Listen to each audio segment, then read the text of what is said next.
লোকে আমায় ভালোই বলে, দিব্যি চলনসই।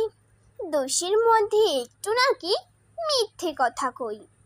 ঘাটশিলাতে যাওয়ার পথে ট্রেন ছুটেছে যখন, মায়ের কাছে বাবার কাছে করছি বকুম বকুম। হঠাৎ দেখি মাঠের মধ্যে চলন্ত সব গাছে এক এক রকম ভঙ্গি পটে এক এক রকম নাচে। ওমা, দেখো নৃত্যনাটক। যেই বলেছি আমি, মা বকে দেয়, বড্ড তোমার বেড়েছে ফাজলামি।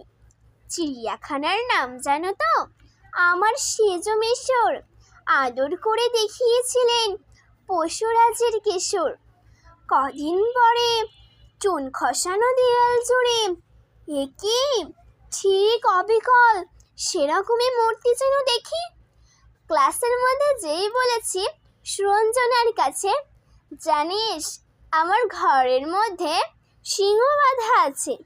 শুনতে পেয়ে দিদিমণি অমনি বলেন, শোনো, এসব কথা আবার যেন না শুনি কক্ষনো। বলি না তাই সেসব কথা, সামনে থাকি খুব।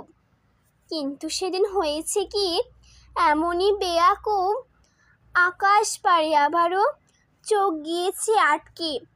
শরৎ মেঘে দেখতে পেলাম রবীন্দ্রনাথকে।